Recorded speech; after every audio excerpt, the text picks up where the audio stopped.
आजचा कार्यक्रम लवकरच सुरुवात होत आहे. महाराज मंदिरामध्ये आलेले आहे आणि आता सभागृहामध्ये येऊन प्रवचनाला लवकरच सुरुवात होणार आहे.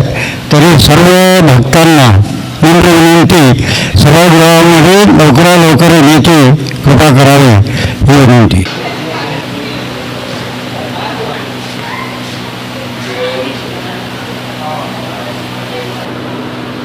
येथे उपस्थित माता भगिनी,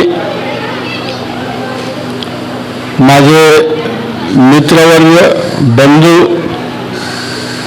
सर्व भक्तगण, सगळ्यांना अंतःकरणापासून वंदन करतो.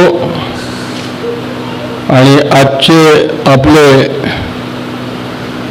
जय नावाचा इतिहास मुख्य विषय द्रौपदी याचं तिसरं पुष्प तुमच्या अनुमतीने, तुमच्या परवानगीने, तुमच्या खुशीने आज आपण सुरुवात करूया.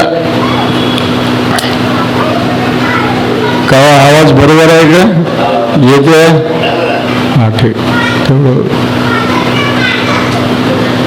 तुमच्या अनुमतीने सुरू करूया.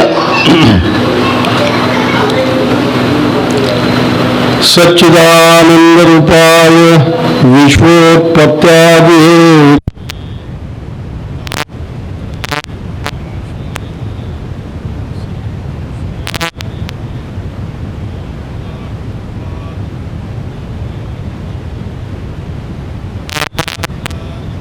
रामचंद्र महाराज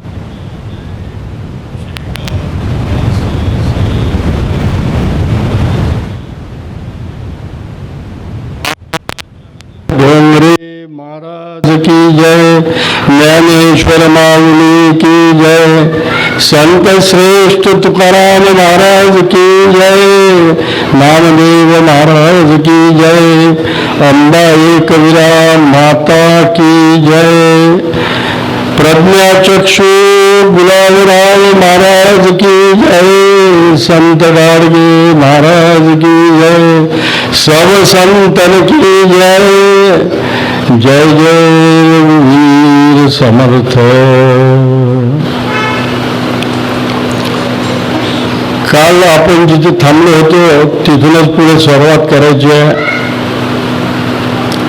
काल द्रौपदीचं व्यासांच्या मार्गदर्शनाखाली, अनुमतीने आणि भगवंत श्रीकृष्ण आणि त्याचे आप्त आणि द्रौपद महाराज अनिष्ठेने पहिल्यांदा, नंतर त्यांना जेव्हा पटवून सांगितलं व्यासांनी की हे पूर्वलिखित आहे, हे कोणीही पुसू शकत नाही, ज्याच्या त्याच्या कृत्यांमुळे, कर्मांमुळे, त्याच्या बाकीच्या गोष्टींमुळे जे इथे लिहिलं जातं बालप्रदेशावर तसंच सगळं घडतं. याच्यात तुम्ही आम्ही निमित्त मात्र आहोत. जे आहे ते स्वीकारायचं आणि आपलं कर्तव्य करत राहायचं, असं स्वतः भगवंताच्या मुखारविंदातनं आणि त्यांच्याहीपेक्षा जे ज्ञानी होते ते व्यास महाराज, त्यांनी त्या द्रुपदाला पटवलं की या 5 जणांचे लग्न हिच्याशी करून द्या. तिच्याशी सगळ्या सम्मत प्रत्येकाशी लग्न होतं तिचं. आणि लग्न झाल्यावरती प्रश्न येतो मग की सर्वात प्रथम बातमी हस्तिनापुराला कोण सांगेल? तर श्रीकृष्ण म्हणतात कालच विदुर इथून गेले.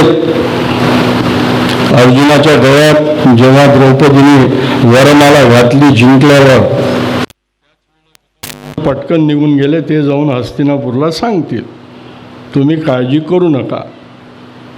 आता प्रश्न असा आला की ज्या देशामध्ये हा कुरुपांचा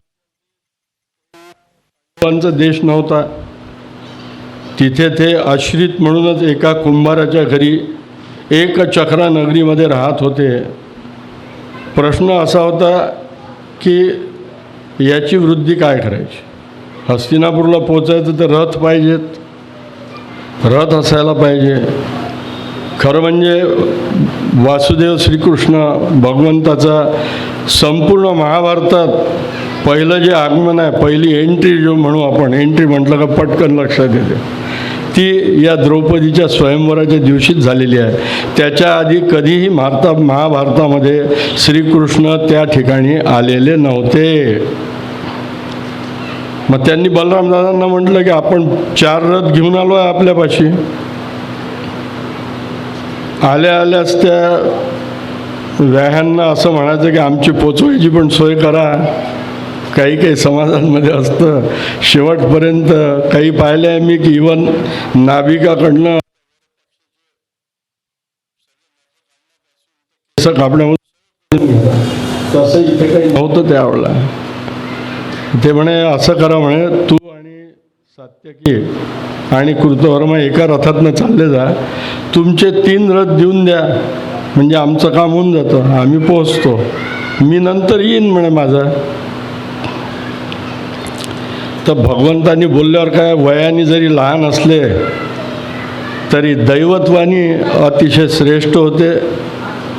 कृष्णाला परब्रह्मच मानलेलं आहे. तर परब्रह्मच होते. ते म्हणे मी चलतो तिथे, म्हणजे तुमची गैरसोय होणार नाही. कारण यांचे तर तिथे वारणावताहून बातमी आली की एक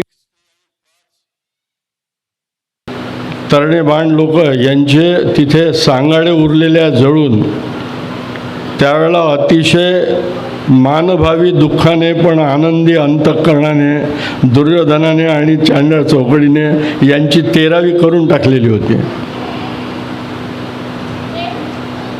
तर विदुर त्यातल्या त्यात खूप ज्ञानी होता, त्यांच्यामुळे वाचले हे. आणि विदुर तिथे सांगायला गेला धृतराष्ट्राला की आनंद करा, आनंद करा, आनंद करा, फार गोड बातमी घेऊन मी आलेलो आहे. आता त्यावेळेला तर क्रिकेट नव्हतं, पण आमच्या भाषेत त्या विदुराने एक गुगली फेकला होता तो त्या धृतराष्ट्राची मजा घेण्याकरता, की हा धृतराष्ट्र या पांडवांना नेहमी खाली पाहत असतो.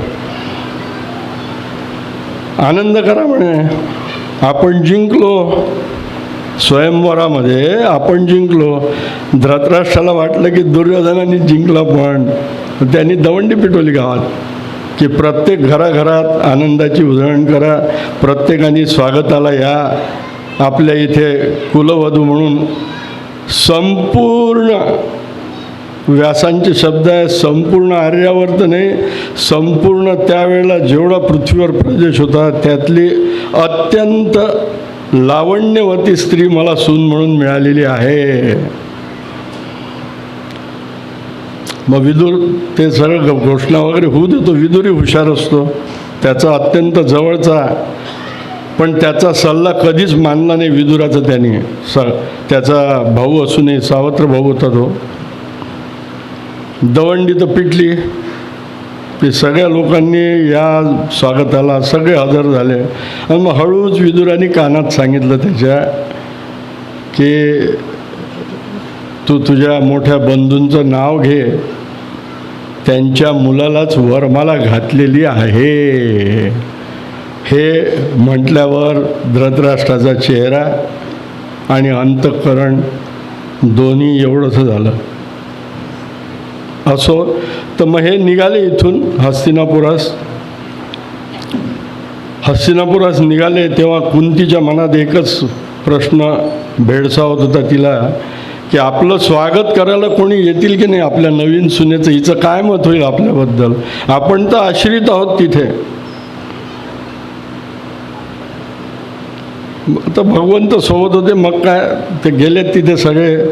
गेल्यावरती सगळ्यात पहिले कुठे गेले असतील तर भीष्माचार्यांच्या समोर पहिले भगवंतांनी साष्टांग नमस्कार घातला. भीष्माला सांगितलं की तुझे जे पंटू आहेत त्यांनी अपरिहार्य आणि अत्यंत कठीण असा पण अर्जुनाने जिंकलेला आहे. आणि त्यांनी पांचाल राजकुमारी द्रौपदी हिच्या सकट सगळ्यांचं आगमन झालं आहे. द्रोणाचार्यांजवळ गेले भगवंत कृपाचार्यांजवळ गेले, जे श्रेष्ठ होते त्यावेळेला आपण असं समजतो की भीष्माचार्य सगळ्यात ज्येष्ठ, भीष्माचार्य सगळ्यात श्रेष्ठ होते, पण सगळ्यात ज्येष्ठ नव्हते. कृपा करून लक्षात घ्या. तिथे राजे बाल्लिक म्हणजे शांतनूचे सख्खे भाऊ हे सुद्धा तिथे उपस्थित होते. भीष्माचार्यांचे काका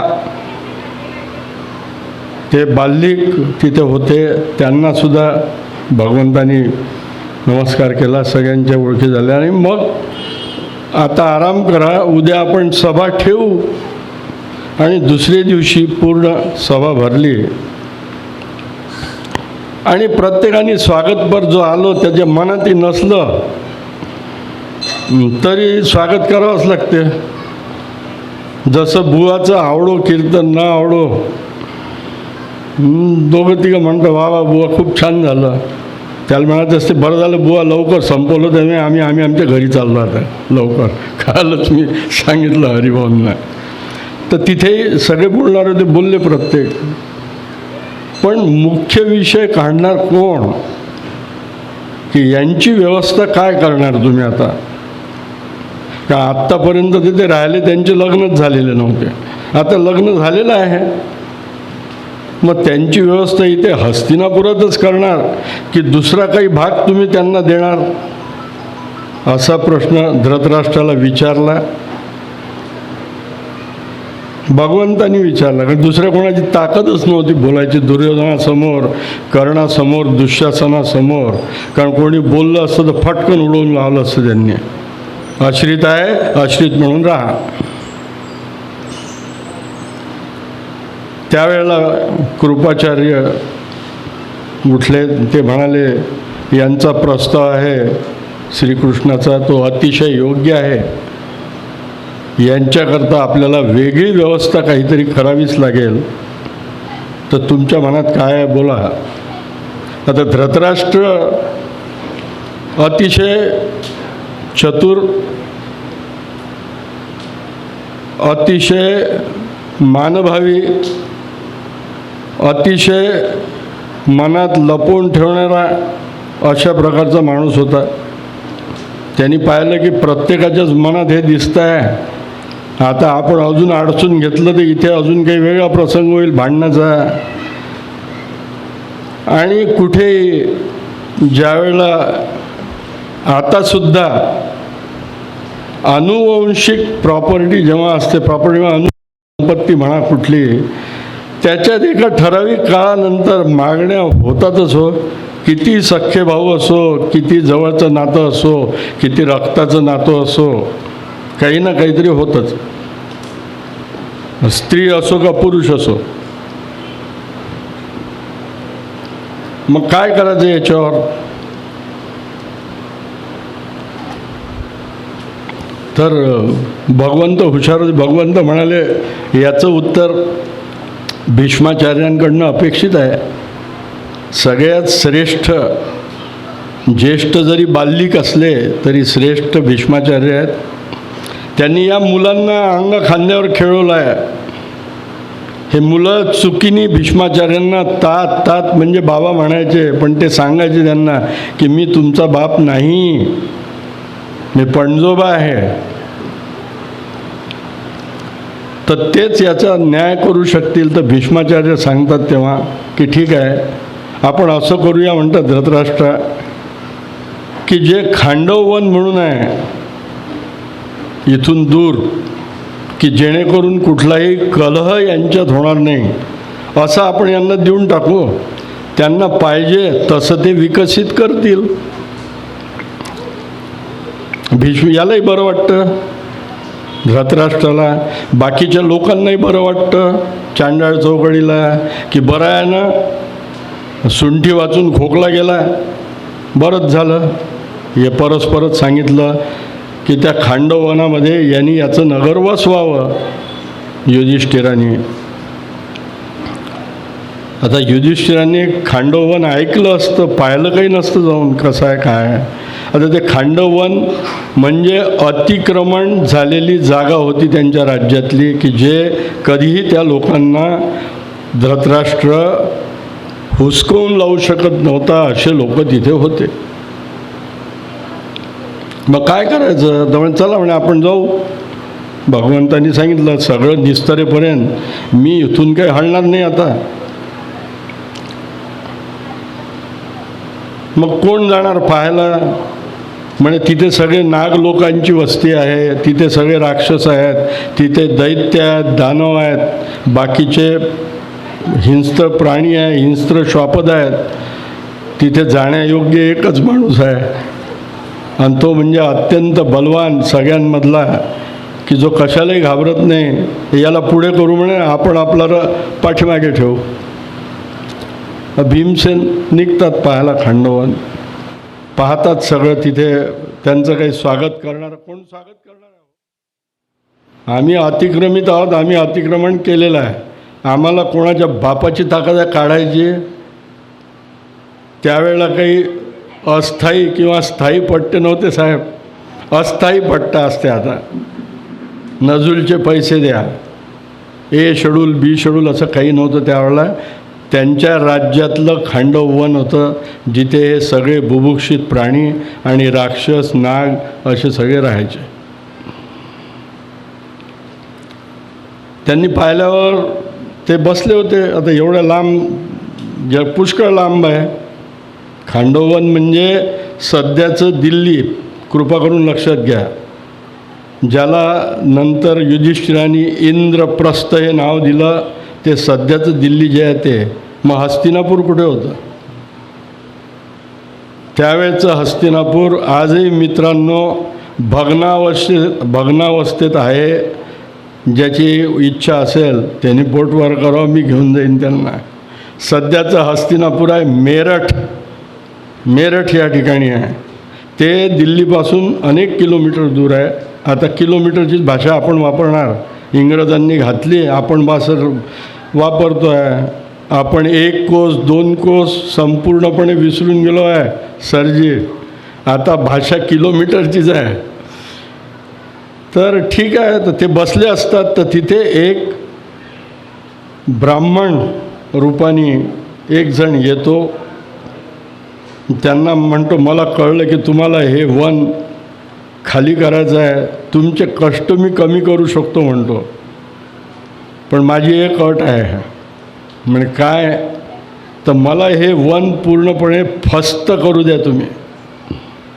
माझ्या अंगात मेद चढलेला आहे, तो मेद मला कमी करायचा आहे, आणि तो हे सगळं जाळून टाकल्याशिवाय माझा मेद काही कमी होणार नाही. मी म्हणे, मग तुम्हाला अडवलं कोणी म्हणे आतापर्यंत. तर म्हणे इथे इंद्राचा मित्र तक्षक राहतो, तक्षक राज. मी जाळायला सुरुवात केली की इंद्र पाऊस पाडतो जोरात, तर माझं काम काही होऊन नाही राहिलं म्हणे. ते जर तुम्ही अंगापिंडाने चांगले दिसता, तुमच्या खांद्यावर मला घट्टे दिसतात आहे म्हणे, म्हणजे तुम्ही धनुर्धन पण आहात. हा माणूस जो आहे त्याच्या हातात गदा दिसते आहे, असं तो म्हणतो. तर तुम्ही जर माझी मदत केली तर मी तुमची खूप मदत करीन. ते म्हणते, अरे मदत करणार कशी तुझी, आमच्याजवळ रथ नाही, काही नाही, एकच रथ आहे, आम्हाला रथ पाहिजे. आमच्याजवळ शस्त्रास्त्र नाही आहेत काही, ते तिकडे हस्तिनापूरलाच राहिलेले आहेत, पुन्हा हस्तिनापूरला जाऊ इच्छित नाही आम्ही. तर ठीक आहे म्हणतं, तथास्तु. आणि क्षणार्धात तिथे अग्निदेव प्रकट होतात. तो अग्नी असतो, म्हणतो माझं इंद्राचं वैर झालेलं आहे सध्या, मला तो जाळू देत नाही आहे वन. हे वन जाळल्याशिवाय माझा मेद, माझ्या शरीरात झालेलं अपचन. आता त्यावेळेला ॲसिडिटी हा काही शब्द नव्हता पंडित, त्यावेळेला अपचन होतं. आजकाल ॲसिडिटी डॉक्टर लोकांचं खास आहे, काही एवढं जर झालं, हां ॲसिडिटी झाली आहे, हे जेलुसिल घेऊन घ्या, बना उल्लू, हर शाख पे उल्लू बैठा है. मला माफ करा, व्यासपीठावर हे शब्द अपेक्षित नाहीत. असो. तर ते म्हणतात ठीक आहे, पण म्हणतात त्याच्या आधी तू यांच्याशी युद्ध करायला आम्हाला काही तर दे. काही तू दिल्याशिवाय आम्ही युद्ध करूच नाही शकणार, आम्ही तिघंच आहोत. हे तर म्हणतात 10,000च्या वर आहे, 10 सहस्त्राच्या वर यांची संख्या आहे. यांना कसं काय हाकलणार आम्ही त्याच्याशिवाय? ठीक आहे म्हणतो. मग तो अग्निदेव वरुणाचा जप करतो. वरुणाजवळ सगळे अस्त्रशस्त्रास्त्र असतात. वरुण अग्नीला देतो, जे आपण आता नेहमी येणार आहे आपल्या तोंडी याच्या पुढे अजून 2 दिवस, नेहमी म्हणजे अजून 2 दिवस. तर वरुण त्या अग्नीला देतो, म्हणतो घे, हा अर्जुन आहे म्हणतो, हा पृथ्वीवरील सध्या 2 जे अतिशय उत्तम धनुर्धारी आहेत त्याच्यापैकी एक हा अर्जुन आहे. मग प्रश्न पडतो भीमाला की दुसरा हा कोणाला म्हणतो आहे? तो म्हणते तुमची चुकीची समजूत आहे, याच्या बरोबरीचा कोणीच नाही आहे म्हणे. भीम म्हणतो त्याला, तर तो वरुणराज जो असतो तो म्हणतो अरे तू वयाने लहान आहे, याच्यापेक्षाही उत्कृष्ट बाण चालवणारा यांनी तर ते म्हणे पण जिंकला सध्या, मला कळलं. याच्यापेक्षाही कठीण पण जो सध्या तुमच्याबरोबर आला आहे, जो तुमचा कुठल्याच तऱ्हेने ओळखीचा नव्हता, पण त्याच्या हृदयाचं मोठेपण म्हणून तो तुमच्याबरोबर आला आहे, तो श्रीकृष्ण. तो अर्जुनाच्या पेक्षा जास्त श्रेष्ठ आहे म्हणे धनुर्धारीमध्ये, तो पण आहे, लक्षात घ्या. आता असं म्हटल्यावर साहजिकच समोरचा माणूस 2 पावलं पाठीमागे घेतो, बरं व्हा मग तुम्ही द्या म्हणे शस्त्र. तर वरून त्याला अभिमंत्रित करून अर्जुनाला अग्नीच्या हाताने त्याचं प्रसिद्ध गांडीव धनुष्य देतो. 2 अक्षय भाते, अक्षय म्हणजे ज्याचा क्षय कधीही होणार नाही. नाही तर यांच्या भात्यामध्ये साधारणतः 40 ते 50च बाण असतात प्रत्येक योद्ध्याच्या. ते बाण संपले की त्याला असे अनेक भाते ठेवावं लागतात रथात, की लगेच असा टांगला की घेतला की सोडला बाण.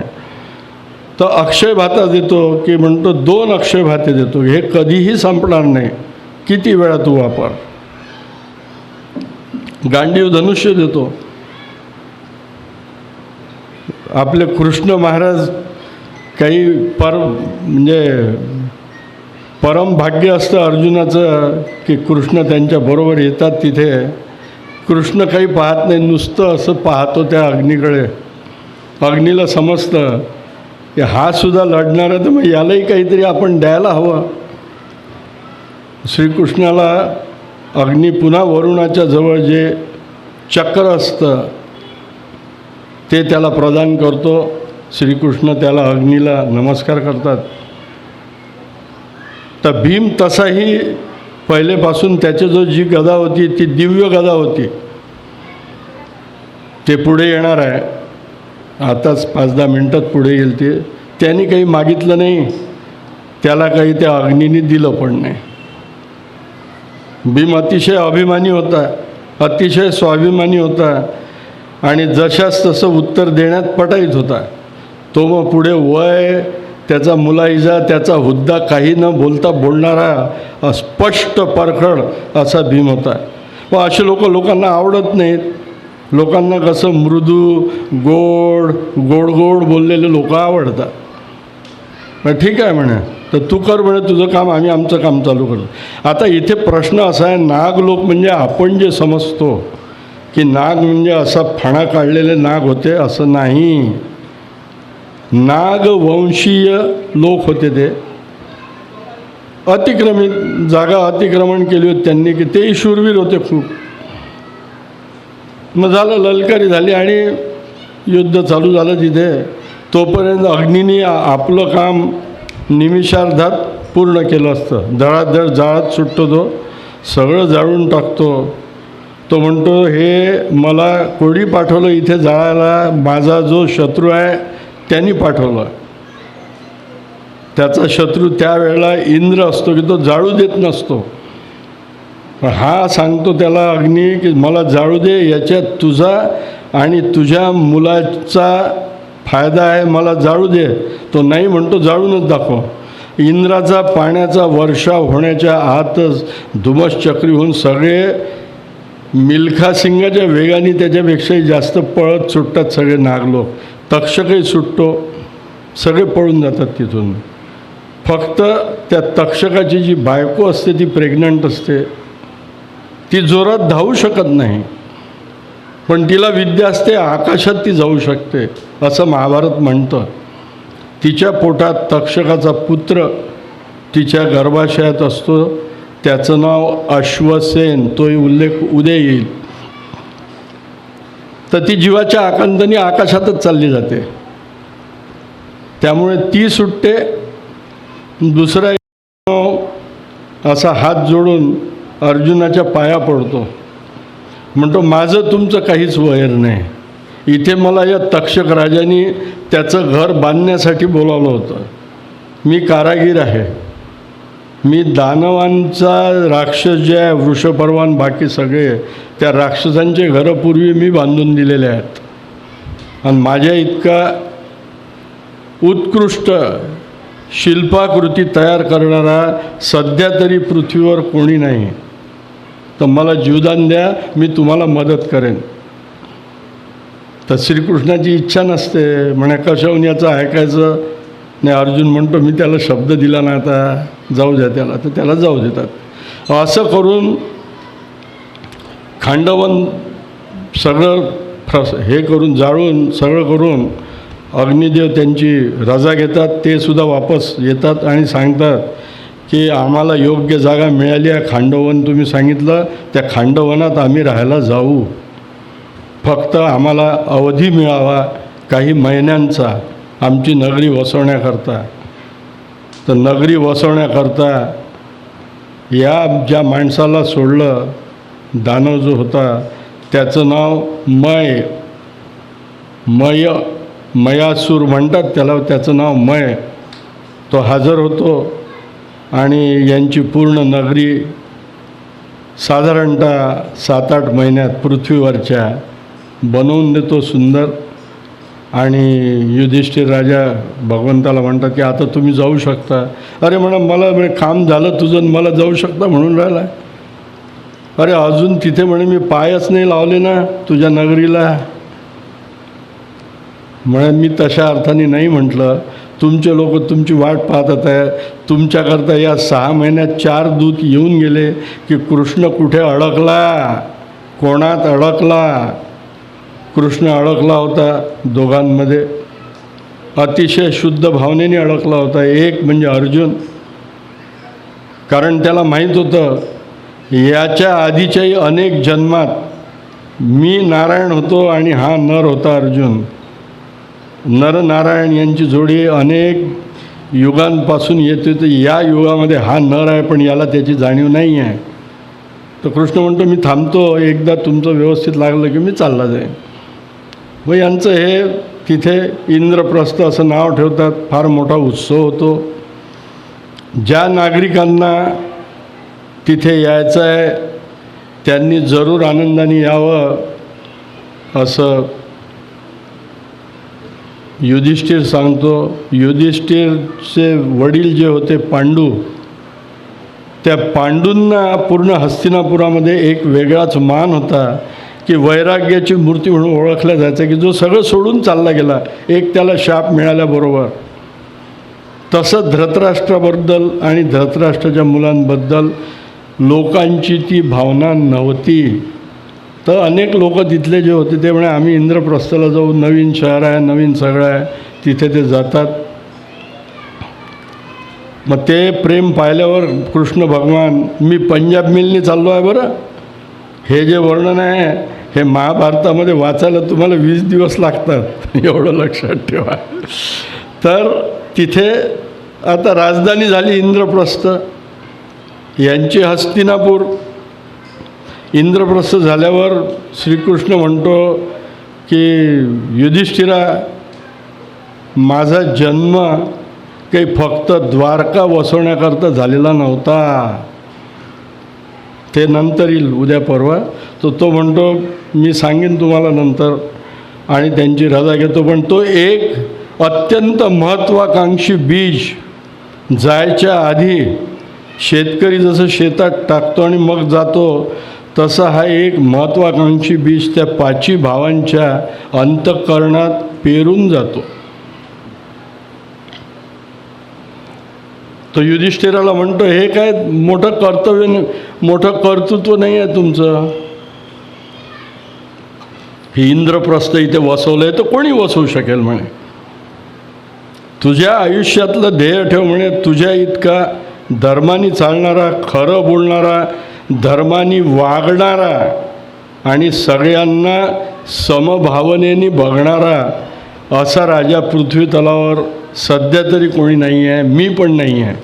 अरे मी असणार, त्यांनी मी असं म्हणायलाच नको होतं, कारण द्वारकेमध्ये गणराज्य होतं. आपल्याकडे जशी इलेक्शन होतात की नाही, आता याचा हे काय खूण वेगळी, त्याची खूण वेगळी, कोणाचा पंजा, कोणाचं कमळ, असं द्वारकेत चिन्ह जरी नसले तरी गट होते. कारण त्या यदूला शाप दिलेला होता ययातीने. यदू म्हणजे यादवांचा अतिशय पूर्वज. यदू हा ययातीचा मुलगा, मोठा मुलगा ययातीचा. हे अतिशय एका सेकंदात सांगतो आहे. त्या ययातीने त्याला शाप दिला की तुझं तारुण्य तू मला द्यायला तयार नाही आहेस, म्हणून मी हा शाप देतो. खरं म्हणजे त्या ययातीला 4 मुलं असतात. हा काही देत नाही त्याला. नाही म्हणतो, मी काही ते माझं तारुण्य तुम्हाला देणार नाही, तुम्ही जसे आहेत तसेच राहा. मग ययाती एकेकाला विचारतो, प्रत्येकजण, आता तो काय प्रत्येक मुलाला शाप देते का बाप? नाही म्हटलं. तो डिफरन्स ऑफ ओपिनियन आहे. नाही, नव्हतं त्याची इच्छा. मग शेवटी ययातीला त्याचा सगळ्यात लहान मुलगा जो असतो, ज्याचं नाव पुरू, तो म्हणतो, ठीक आहे बाबा, तुम्ही माझं तारुण्य घ्या, मी तुमचं वृद्धत्व घेतो. त्या ययातीला शाप शुक्राचार्यांनी दिला असतो की तू देवयानीला फसवलं आणि शर्मिष्ठीशी लपून लग्न केलं, म्हणून तुला शाप देतो मी की तू अकाली वृद्धत्व येईल, तुला ऐन तारुण्यात वृद्धत्व येईल. मग ती देवयानी आपल्या वडिलाच्या पाया पडते, म्हणते, असं काही करू नका तुम्ही, नुकसान माझंच आहे. तर उशाप देतो. कोणी जर तुझं वृद्धत्व घ्यायला कोणी जर तयार झालं तुझ्या वंशातलं, तर तू पुन्हा तरुण होशील. तर ते वृद्धत्व पुरू घेतो आणि त्याला आपलं यौवन देतो. अशी अगदी पूर्वीचं यदूचा आला म्हणून सांगितलं. कृष्णाचा रेफरन्स आला की तिथे राजा का नव्हता यादव वंशात, ते गणराज्य होतं. मग कृष्ण म्हणतो, मी चालतो आणि तुम्हाला जेव्हाही केव्हा गरज पडेल तेव्हा मी इथे हजर राहीन. पण एक बीज जे पेरून जातो ते असतं की तू सम्राट हो. युधिष्ठिराला सगळं जे पृथ्वीवरील सगळे राजे सध्या उन्मत्त झालेले आहे क्षत्रिय, त्या सगळ्यांना शास्त कर म्हणजे शासन कर, योग्य शास्ता हो. तो म्हणतो, मला कसं काय शक्य होईल? अरे म्हणतो, तुलाच फक्त शक्य आहे हे, कारण तुझ्याजवळ 3 जण आहेत म्हणतो. एक अर्जुन, दुसरा भीम आणि तिसरा मी. आम्ही 3 तुला मदत करू आणि तू सम्राट हो. सम्राट होण्याकरता पंडित त्यावेळेला राजसूय यज्ञ करावा लागायचा. हे राजसूय यज्ञ युधिष्ठिराच्या आधी 4 लोकांनी केले होते, फार पूर्वजांनी. पहिला राजा हरिश्चंद्र, सत्ययुग. आता म्हणतात ना, मी काय राजा हरिश्चंद्र आहे काय, अजूनही नाव घेतात कलियुगात त्याचं. दुसरा भारत नावच नाही आहे, आपल्या देशाचे नाव चुकलेलं आहे यांचं. केवळ काही इंग्लिश लोक भरत म्हणू नाही शकायचे. भारत केलं तर भारत म्हणून भारत झाला आपलं. तर आपल्या देशाचं नाव भरतच असायला पाहिजे होतं. जो यांचा मुलगा होता भरत, शकुंतलाचा, त्याच्यावरनं आपल्या देशाचं भरत त्यांनीसुद्धा केला होता राजसूय यज्ञ. तोही सम्राट होता. असे 4 जणांनी यज्ञ केले. विक्रमादित्याने केलं. तर म्हणतो 5वा तू राहशील सार्वभौमत्व याच्यासाठी की नाही तर तुला काही तू आश्रित म्हणूनच राहशील जन्मभर या कौरवांचा. इंद्रप्रस्थ झाला आहे तरी तुझं काही राहणार नाही, तू राजसूय यज्ञ कर आणि त्याला आम्ही तिघेजण मदत करू.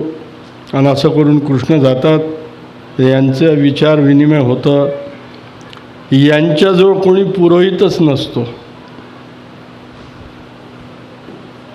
युधिष्ठिराजवळ नवीन राज्य झालेलं आहे, पैसा अडका नाही, कोण कुठून पौरोहित्यसुद्धा जे करायचे त्यावेळेला ते हे घेऊनच असायचं. राहण्या खाण्याची व्यवस्था, जेवणाची व्यवस्था एवढ्यावर होतं असं वाटतं का तुम्हाला? अहो ती नुसते सुभाषित आहे ते. त्या सुभाषिताला काही अर्थ नाही, अर्थ आहे पण त्याचा वेगळा अर्थ लावला जातो. सुभाषित आहे तुम्हा सगळ्यांनाच माहीत आहे.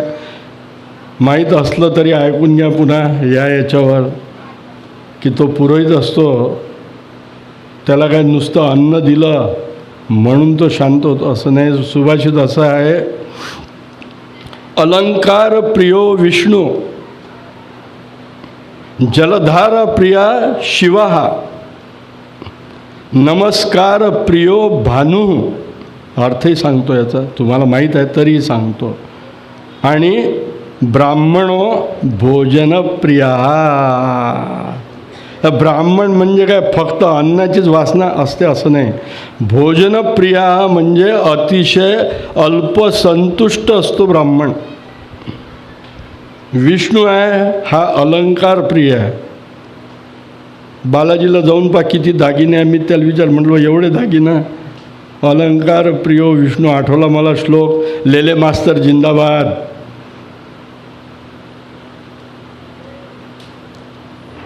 जलधारा प्रिया शिवा. कुठेही तुम्ही शंकराच्या पिंडीवर जा, तिथे काही प्रधान नाही, तिथे वरती बांधलेलं असते, त्याच्यातनं एकसारखा अभिषेक असतो शंकराच्या पिंडीवर.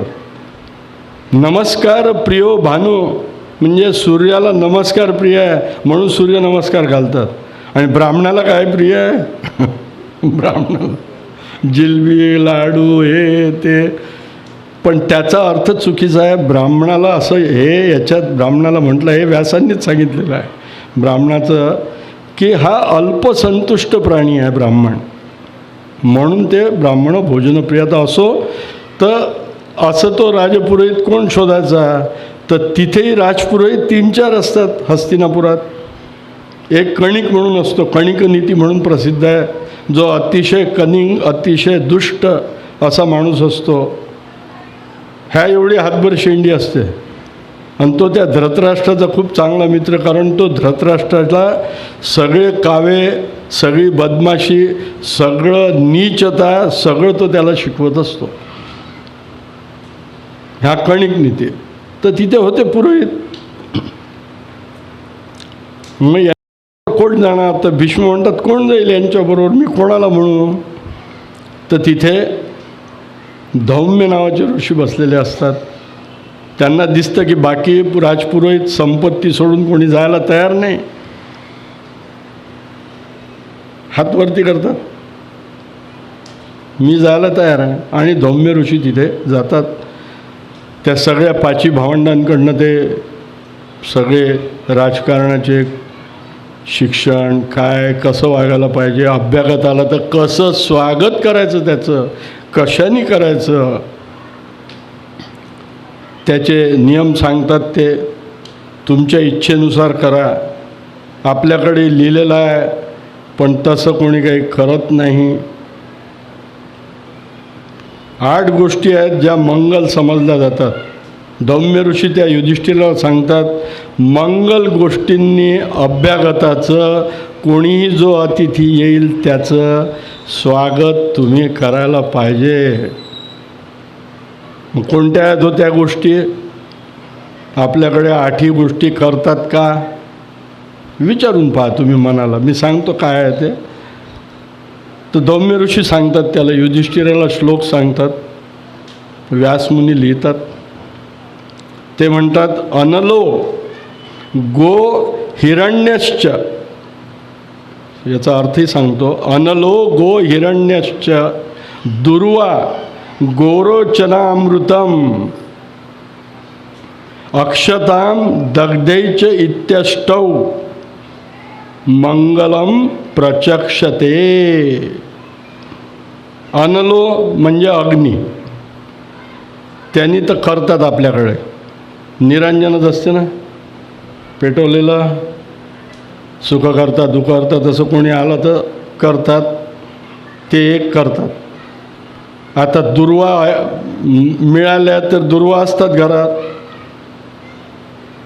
अनलो गो तर शक्यच नाही हो. आता कोणत्याच घरात सवत्सं गाय नसते, मला नाही वाटत.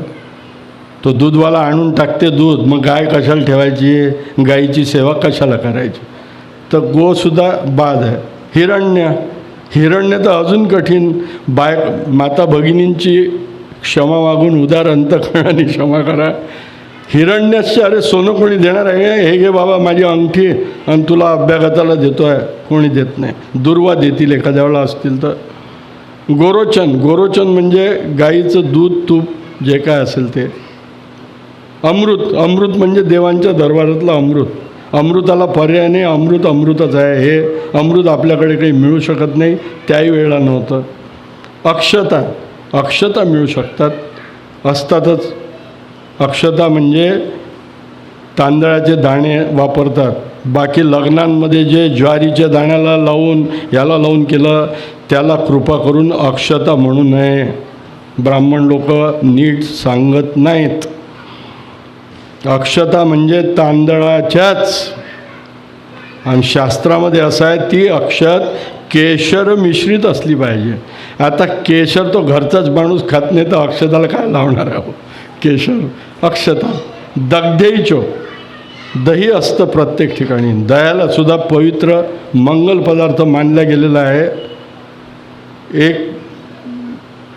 ज्या खूप काळजी करणाऱ्या माता असतात, पोरगा परीक्षेला चालला तर त्याच्या हातावर दह्याची कवडी ठेवते. त्यांनी खरोखर फायदा होतो नाही होतो हा प्रश्न आलायचा, पण हे मंगलादे हे ते सांगतात. ते एक एक गोष्ट सांगतात त्यांना, आणि त्यांची तयारी चांगली करून घेतात ते. मग याचा प्रश्न आमच्या पुढे होतो की मग यांची तयारी धृतराष्ट्राकडे जेव्हा द्रोणाचार्यांकडे तेव्हा काही झाली नव्हती का? त्यावेळेला 90% लक्ष फक्त शस्त्रास्त्रांवर, अस्त्रांवर ह्याच्यावरच होतं. बाकीचे विषय कमी शिकवल्या जायचे, आणि जे राजपुत्र जो बनणार आहे, गादीवर बनणार आहे, त्यालाच शिकवल्या जायचे फक्त. आता हे तर आश्रित होते, यांना कोण बसवणार होतं गादीवर? हे तर नशिबाने भगवंत आले तिथे द्रौपदीच्या लग्नात बोलावल्यामुळे, म्हणून यांचे मित्र झाले आणि यांचे सहाय्यकर्ते झाले. मग असं करत करत काही काळ जातो आणि राजसूय करायचं ठरतं. राजसूय यज्ञ करायचा म्हणजे प्रत्येक त्यावेळच्या पृथ्वीवरील राजाकडून मांडलिकत्व स्वीकारलं जाण्याचं सर्टिफिकेट, म्हणजे हो आम्ही तुम्हाला सम्राट मानतो, ते होण्याकरता आम्ही खंडणी नाही म्हटलेलं आहे. त्यांनी दक्षिणा म्हटलेलं आहे तिथे व्यासांनी. तर खंडणीच होती ती. ताकद असेल तर लढून घे, नाही तर पैसे दे मला, माझा मांडलिक हो. मला जेव्हा गरज पडेल तुझी तेव्हा तू माझ्यासाठी युद्धाला येशील, याचा अर्थ मांडलिकत्व.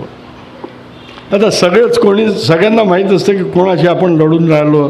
प्रत्येक देश दक्षिणा देतो. यांचं आधीच ठरलं असतं. भीम मुद्दाम कुचेष्टीने विचारतो याला, युधिष्ठिराला, या अंग देशावर जाऊ का मी? तू बघ चुप राहा म्हणे, बोलायचं नाही. त्या अर्जुनाला सोपवलेलं आहे काम सगळं, तू बोलायचं नाहीस. अर्जुनाला म्हणजे अंग देशाचा कोण बनवला होता? दत्तक राजा दिला होता तिथे कर्ण, त्याला अंग देशाचा राजा केलं होतं त्यांनी, दुर्योधनाने त्या स्पर्धेमध्ये. एका तो म्हणतो नाही, अर्जुनच करेल ते काम. आणि दुसरी गोष्ट, भीमसेन पुन्हा कुचेष्टेने विचारते त्याला, द्वारकेचं काय? तो युधिष्ठिर त्याला त्याच्यात असे शब्द आहेत व्यासांच्या तोंडी, अरे मुढा तुला हे कळत नाही का म्हणे की ज्यांनी बीज पेरला आहे त्याच्या इथे तू, अरे मी गमतीने म्हणतो आहे म्हणे, तर द्वारकेला ते गेले नाहीत, बिलकुल गेले नाही. इथे कुंडिनपूरला आले, श्रीकृष्णाच्या सासरकडनंही मांडलिकत्व घेतलं, सगळेजण मांडलिक झाले त्याचे, आणि मोठा राजसूय यज्ञ होऊन तिथे राजसूय यज्ञाला सगळे हे राजे अभ्यागत म्हणून बोलावले गेले, अभ्यागत म्हणून बोलावले जातात आणि सगळ्यांचं आगत स्वागत होतं. याचं सम्राट म्हणून याच्यावरती सप्त सिंधू सप्त सागर सगळं द्रौपदी आणि युधिष्ठिर यांच्यावरती अभिषेक होणार असून सम्राट म्हणून तो डिक्लेअर केला जाणार असतो. पण त्याच्या आधी एक विधी असतो यांचा, की ह्या राजसूय यज्ञ करतो आहे, मुख्य यजमानाची पूजा आणि सम्राट ठरवण्याआधी दुसऱ्याची ज्या माणसाची आपल्याला सगळ्यात जास्त मदत झाली आहे त्याची पहिले पूजा असते, प्रथम पूजा. प्रथम पूजा म्हणण्यापेक्षा अग्रपूजा म्हटलेलं आहे. मग इतके सगळे बलवंत बलिष्ठ राजे असतात तिथे आलेले, प्रत्येकाला वाटते की आता आपलं नाव घेते, आपलं नाव घेते, आपलं नाव घेते. भीष्माचार्यच डिक्लेअर करतात ते. सहदेवाच्या तोंडून सहदेव तिथे उभा असतो. सहदेवाला म्हणतो, तुझ्या या राजधानीचा आज इथे राजयोग आहे आणि याला सम्राटपद मिळणार आहे, राजसूय यज्ञ आज होतो आहे संपन्न, तर अग्रपूजेचं नाव तू सांग, कोण आहे, अग्रपूजेचा मान कोणाला मिळणार आहे. आता जे खूप बलवंत होते त्यांची चुळबुळ झाली की आपल्याला बोलवतोय, आपल्याला बोलवतोय. सहदेव नाव घेतो की द्वारका निवासी श्रीकृष्ण यांचं नाव भीष्मांच्या सांगण्यावरून मी तुम्हा सगळ्यांसमोर प्रकट करतो आहे. तर श्रीकृष्णाची अग्रपूजा, त्यावेळेला एखादा असली नाग जसा उभा राहतो फणा काढून, तसा या श्रीकृष्णाचा एक आतेभाऊ, सख्खा आतेभाऊ. कृष्णाला 5 आत्या होत्या, त्यावेळेला बरं होतं, एकत्र कुटुंब पद्धती होती. आता आत्या मावशी हे सगळं इतिहासात जमा होणार आहे. कारण आपली जी सध्याची धारणा आहे, मी आणि आमचे मित्रवर्य, माझा बालमित्र पंडित बसला इथे, आम्ही लहान होतो तेव्हा रिक्षा असायची, त्या छुन्नुक छुन्नुक जायचे बघा, त्याला रिक्षाला आपल्या अमरावतीतले असे गोंडे लावलेले असायचे घुंगरांचे, आणि त्या रिक्षाच्या पाठीमागे लिहिलेलं असायचं. त्या काळात काय लिहिलं असायचं, छोटे कुटुंब सुखी कुटुंब पहिलं. त्याच्यानंतर काही अजून वर्ष गेलीत, आम्ही थोडेसे मोठे झालो. त्याच्यानंतर आलं होतं 2 या 3 बस. हो रे बाबा, ते झालं 2 या 3 बस. त्याच्यानंतर अजून काही काळ गेला पंडित, नंतर आलं हम दो हमारे दो, वा रे वा, ते झालं. त्याच्यानंतर आलं आता सध्या तरी ऐकू येत आहे, एक मूल सुगंधी फूल. सगळेच्या सगळे मूर्ख भरलेल्या, तुम्हाला सांगतो जगात या इथल्या आपल्या. कशी जनसंख्या आणि कसं काय घेऊन बसलो हो, तो वरचा आहे तो दाणा पाठवतेच ना त्याच्याकरता. तुम्ही काय घेणार आहे जबाबदारी. आपली लोकसंख्या वाढली, वाढू द्या ना लोकसंख्या, जशी वाढते तशी मरते. काही देशांमध्ये प्रश्न आहे सध्या. अरे ते अमेरिकेमध्ये सध्या तुम्हाला सांगतो, ज्या स्त्रीला 3 मुलाच्या वर आहे तिला एक्स्ट्रा अलाउन्स पगार देतात, तिच्या पगारा इतका. असे प्रलोभनं दाखवतात की मुलं पैदा करा. इथे 70% संख्या जी आहे ते सगळे वृद्ध आहेत अमेरिकेत, बाकीच्याही देशांमध्ये. अरे आपल्या इथे कशाला पाहिजे तसं. बरं जाऊ दे, तो विषय नाही. तर सांगितलं मी, तर त्यांचं मग ठरलं की अग्रपूजा कोणाची, तर श्रीकृष्णाची. तो उभा राहतो मग असा नाग त्याचा सख्खा आतेभाऊ, त्याचं नाव सगळ्यांनाच माहीत आहे, ते 2 मिनटात संपवतो मी. शिशुपाल, या शिशुपालाच्या आईला श्रीकृष्णाने वचन दिलं असतं. त्याचं कारण असं की हा शिशुपाल जेव्हा जन्माला आला, हरिभाऊ लक्षात घ्या, 3 डोळे असणारे आपल्याला 2 जण माहीत आहे, फक्त 3, जे शास्त्रातच लिहिलेलं आहे. 3 डोळे असणारा पहिला शंकर म्हणजे कैलास निवासी, 3 डोळे असणारा दुसरा त्याचा पुत्र. ते लोक आरती दररोज म्हणतात. आमच्या खटल्याला विचारलं, म्हटलं आरतीत आहे तुला? नाही बाबा म्हणे, आरतीत असं काहीच नाही आहे. विसरून जातात. वक्रतुंड त्रिनयना